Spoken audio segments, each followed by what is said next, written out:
You're listening to DraftKings Network.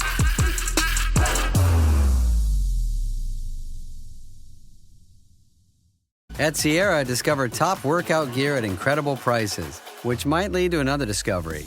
Your headphones haven't been connected this whole time. Awkward.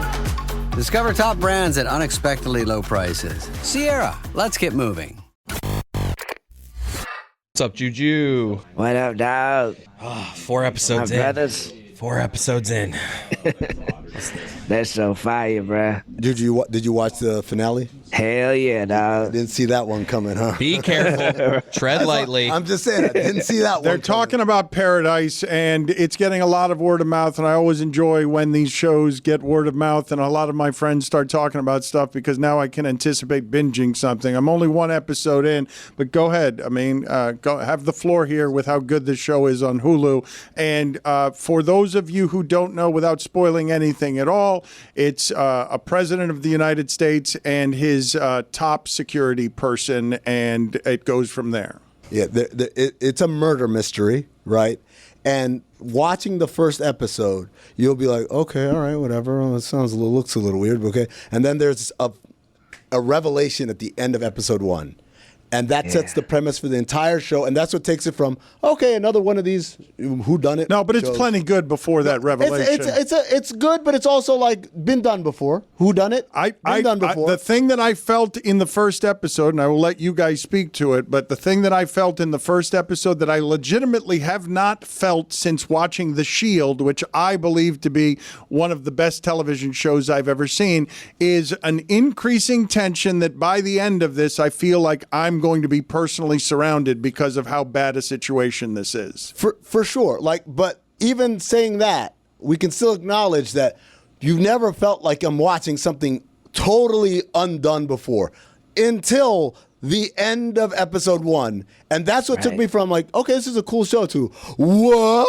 And it sets everything else into I'm play. 4 episodes in, and I'm loving it so far, so be careful with the spoilers. But No. I will say my one critique without, this is no spoiler, the time hops. Like, we gotcha. It's just like, oh, my relationship with my father. Cut to 7 years earlier, where here we're going to show you in one scene how I encapsulate my entire relationship with my father. Oh, you should see my kids. Cut to 7 years. It's just like, we gotcha. You can do time hops. Typically, I'm not a fan of time hops. I think they do the time hops perfectly. But Dan, I did want to bring this up because I saw this.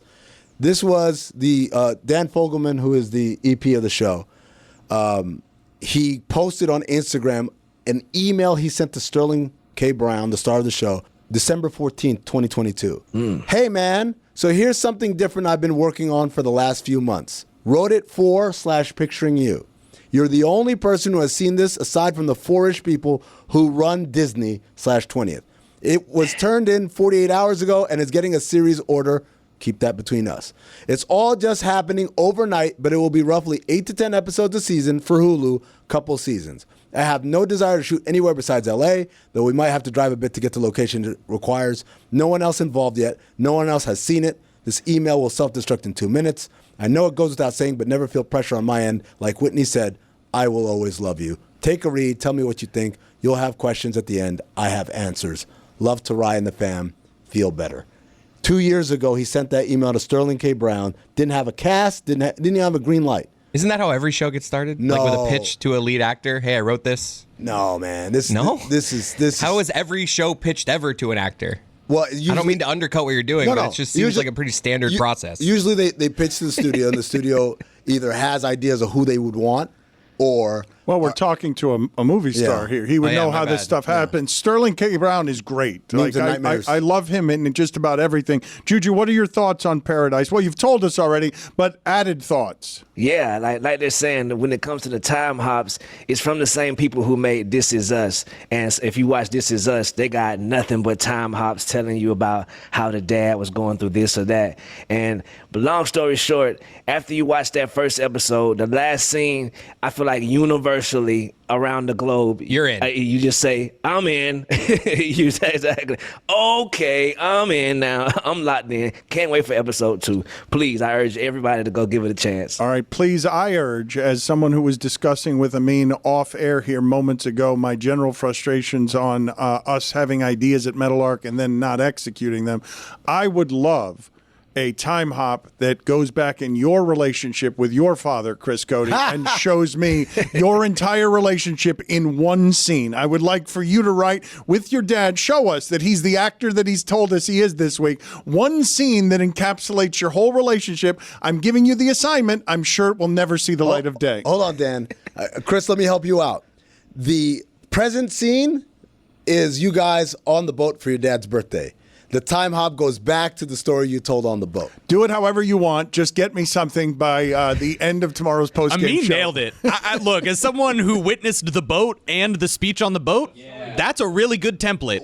Whatever you guys want. You guys, Include the bag. Should we work on this? I'm just saying, when you've been around Hollywood as long as I have, like, you get to see things. Memes and Nightmares on Hulu right now. And then the next scene, you go from that boat and then go to Greg Cody's belly button surgery, and then you go back to freedom. And it's like, oh. Then fast forward, and it's a funeral scene, and you're like, oh no. And then they zoom out, and it's Greg looking at Chris's casket. I'm in. No! Exactly, Juju. Oh my God. I'm in. You had my curiosity. Now you have my attention. what else do you have for us today in terms of review of the show, Juju? I think they got a little carried away with the White Lotus conversation, which makes me want to jump in as well. Yeah. I think the other couple of days ago, you was like, things that are best to take a nap to.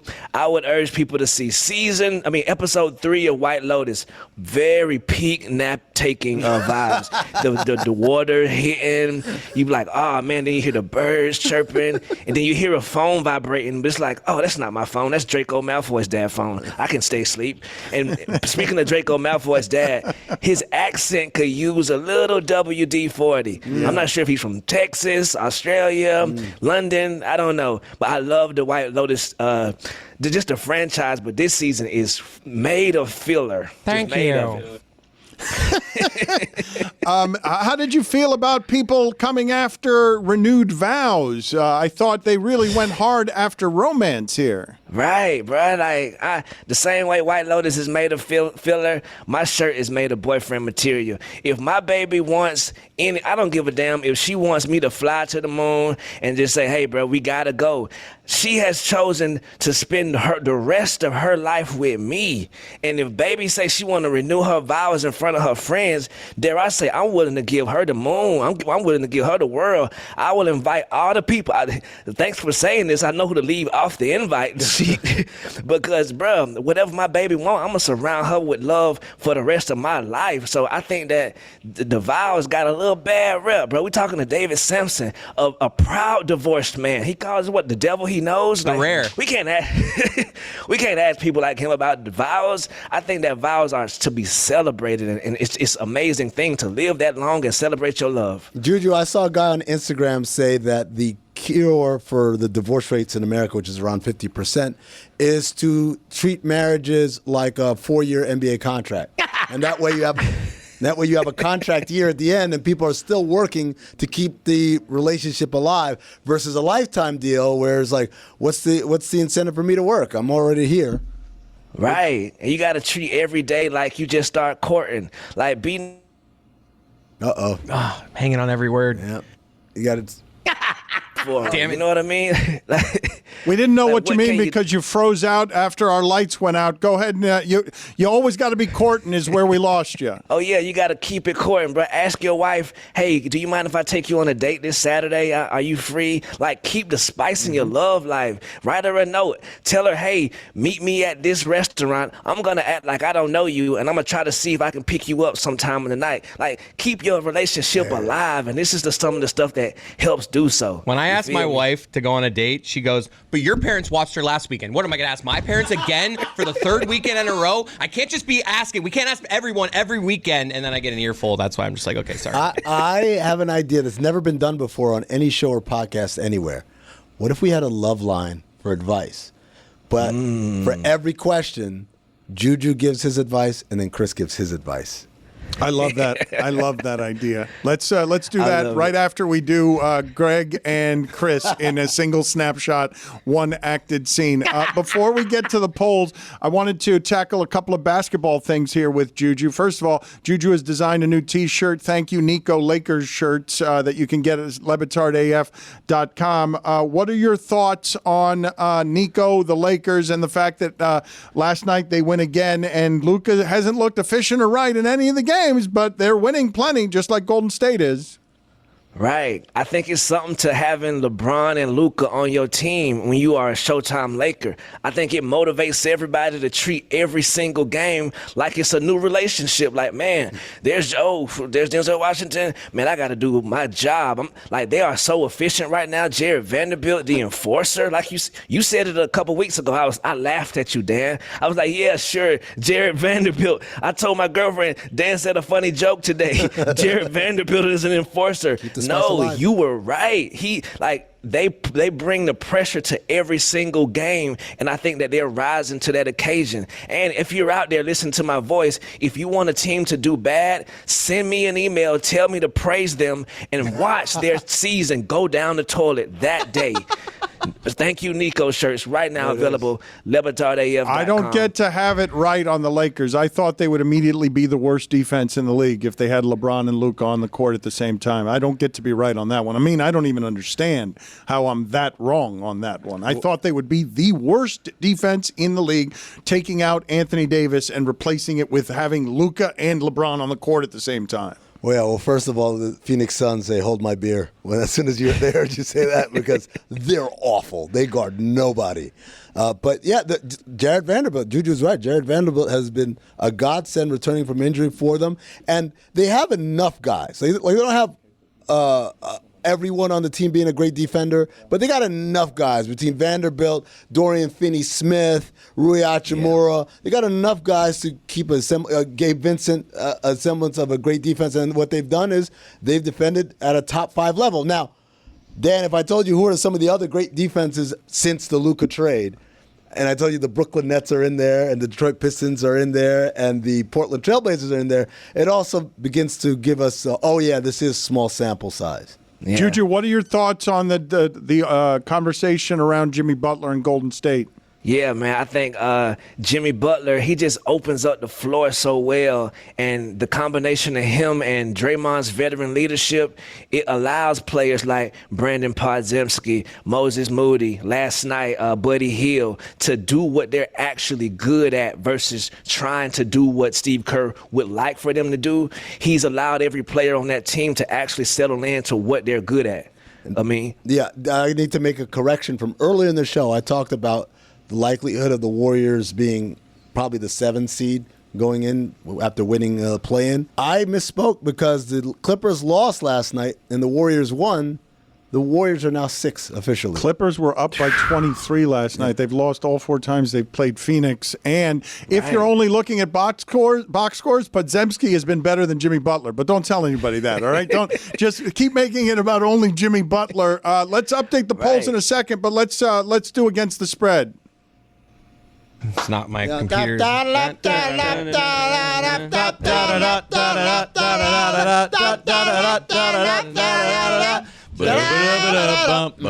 time for Against the Spread. It's brought to you by DraftKings. DraftKings, the crown is yours. Jeremy, take it over. College baseball. Florida and FAU with a midweek game. Now, Dan, listen to this one. Ready? Florida lost last night to UCF 13-3. They've lost every game they've played to UCF since 2017. They've lost back-to-back games to in-state opponents, Miami and UCF. Meanwhile, Florida Atlantic, they've won 2 midweek games already against in-state opponents. You got Miami, you got UCF. They've got those wins. They're going to keep that going because they are an underdog by 3.5 runs tonight against Florida. Florida had to use 5 pitchers yesterday in a midweek game. They're not going to have enough pitching. Florida Atlantic covers the spread plus 3.5 in Gainesville against the spread. Billy bring us home. I'm going to take the Anaheim Ducks plus 1.5 against the Vancouver Canucks. We are 2-0 when we take the Ducks this year.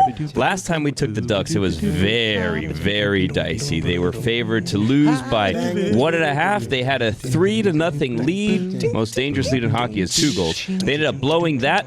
They were then down by 1. They pulled the goalie, and then what happened? Lots of shots on goal, hit the crossbar or the side post of one of those bars, and we almost lost by 2, but we didn't. We covered, so that's as good as a win. I know what you're thinking, Billy. Didn't the Vancouver Canucks and the Ducks play each other last Thursday? They did indeed, and the Ducks won 5-2. Well, this time's in Vancouver. The Ducks have won 2 of their last 3. The Canucks have won 1 of their last 5. Vancouver has the lead in points 65-61, but we're going to take the Ducks plus 1.5 against the Canucks tonight. Against the spread. Best one we've ever done. Best one we've ever done. Ladies of the night.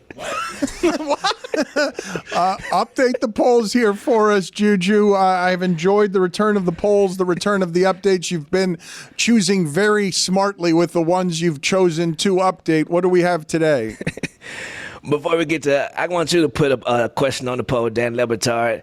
Worst year, Nico Harrison or Aubrey Drake Graham for tomorrow's polls? Oh, wow. No, put it up. Put it up right now at Lebitard Show. Worst year, Nico or Drake? You're supposed to do it. I just did it. Yep. Poll number 1. Will they? From Billy Gill. You know what I mean? 57% of the audience says yes, they will. Okay, all right, excellent. I don't remember what we were talking about. Anyway. None the of us do. masseuses and White Lotus, will they? Oh, yeah. All right, Walter Goggins with that look in his eyes. Poll number 2. Are renewed vows one of the stops on the train tracks to divorce? Big day for Billy on the polls. 79% of the audience says yes. Those are 2 good ones. Exactly. Speaking of divorce, David Sampson earlier, this has been like hitching my giddy up. At the party, they asked Saquon, could you hurdle? Yeah. What That's in crazy. Yeah. the jiggable, bruh? That's like asking Gregory Hines, hey, can you come over here and give us a little soft shoe? Yeah.